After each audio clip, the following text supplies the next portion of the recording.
સુરત જિલ્લા ક્રિકેટ એસોસિએશનના પ્રમુખ કનૈયા કોન્ટ્રાક્ટરની ધરપકડ. આર્થિક ગુના નિવારણ સેલે કરોડો રૂપિયાની ઠગાઈ અને વિશ્વાસઘાતના કેસમાં ધરપકડ કરી. આજે જિલ્લા ક્રિકેટ એસોસિએશનના પ્રમુખ અને શહેરના જાણીતા વ્યક્તિ કનૈયા કોન્ટ્રાક્ટરની આજે આર્થિક ગુના નિવારણ સેલ દ્વારા કરોડો રૂપિયાની ઠગાઈ અને વિશ્વાસઘાતના કેસમાં ધરપકડ કરવામાં આવી છે. તેમના દ્વારા સગા સંબંધીઓની સાથે આચરવામાં આવેલી છેતરપિંડી અને પદનો દુરુપયોગ કરવાના આક્ષેપોએ ખળભળાટ મચાવ્યો છે.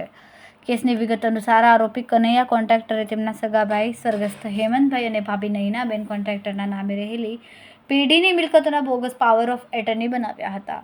આ બનાવટી દસ્તાવેજો પર ખોટી સહીઓ કરીને તેમણે બજાજ ફાઇનાન્સ કંપનીમાંથી ₹2.92 કરોડની લોન મેળવી. લોન મેળવ્યા બાદ કનૈયા કોન્ટ્રાક્ટરે લોનના હપ્તા ભરવાનું બંધ કરી દીધું, જેના કારણે તેમના ભાઈ અને ભાભી મુશ્કેલીમાં મુકાયા. આ કૃત્ય બદલ તેમની સામે સુરત કોસિલમાં વિશ્વાસઘાત અને છેતરપિંડીની ફરિયાદ દાખલ કરવામાં આવી. ધરપકડના ડરથી કનૈયા કોન્ટ્રાક્ટરે સૌપ્રથમ સુરતની સેશન્સ કોર્ટમાં આગોતરા જામીન માટે અરજી કરી. જોકે મૂળ ફરિયાદી તરફે વકીલ મનવી પટેલની ધારદાર દલીલો અને સરકારી વકીલની રજૂઆતોને ધ્યાનમાં રાખીને કોર્ટે તેમને જામીન અરજી નામંજૂર કરી. ત્યારબાદ ગુજરાત હાઈકોર્ટ અને અંતે સુપ્રીમ કોર્ટમાં પણ તેમની આગોતરા જામીન અરજીઓ ફગાવી દેવામાં આવી. એક ગુનો ઇકોનોમિક ઓફેન્સીસ વિંગમાં દાખલ કરવામાં આવ્યો હતો 24મી ઓક્ટોબર 2024ના રોજ. આજે ગુનાની હકીકત એવી છે કે જે હેમંત કોન્ટ્રાક્ટર છે અને એમના પત્ની એ બંનેની ખોટી સહીઓ કરીને એક ખોટું પાવર ઓફ એટર્ની તૈયાર કરવામાં આવ્યું હતું. અને આ પાવર ઓફ એટર્ની આધારે જે અઠવા લાઇન્સ વિસ્તાર છે એની અંદર પ્લોટ નંબર 273 એની અંદર જે RDS હાઉસ નામનું જે બિલ્ડિંગ છે એની ઉપર મોર્ગેજ લોન લેવામાં આવી હતી. અને લોન કનૈયાલાલ કોન્ટ્રાક્ટર લીધી હતી. અને આ લોન લેવા માટે જે દસ્તાવેજ આપવામાં આવ્યા હતા એ આ ફોર્જ પાવર ઓફ એટર્ની આપવામાં આવેલી હતી.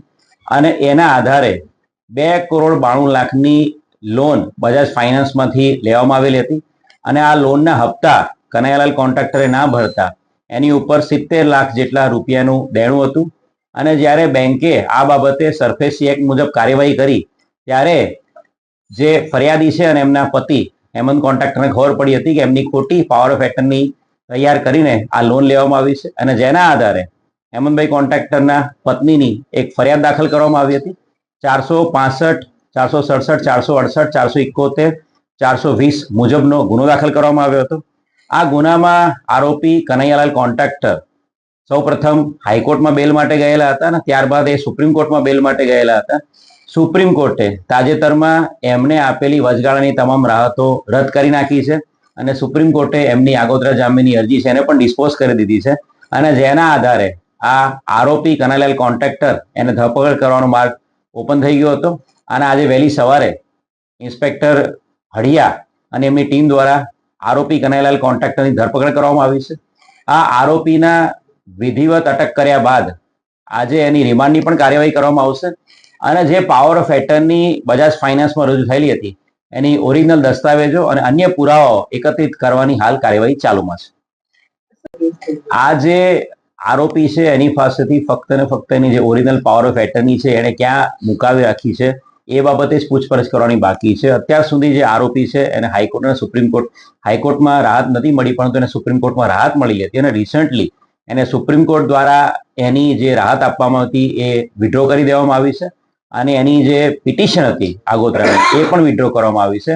એટલે વિધિવત આરોપીની ધરપકડ કરવામાં આવી છે. અને ધરપકડ કર્યા બાદ જે રજૂ કરેલી પાવર ઓફ એટર્ની હતી બજાજ ફાઇનાન્સમાં એની ઓરિજિનલ દસ્તાવેજો હાલ એની પાસેથી કબજે કરવાની કાર્યવાહી ચાલુ છે. કેમેરામેન સેનિલ વિરાણી સાથે વિશાલ છેઠા, માનવ પ્રવાહ ન્યૂઝ, સુરત. અમારા વિડિયોની નવી અપડેટ મેળવવા માટે સબસ્ક્રાઇબ કરો માનવ પ્રભા ન્યૂઝ ચેનલને. બેલ આઇકન ક્લિક કરો લેટેસ્ટ વિડિયો સૌથી પહેલા મેળવવા માટે.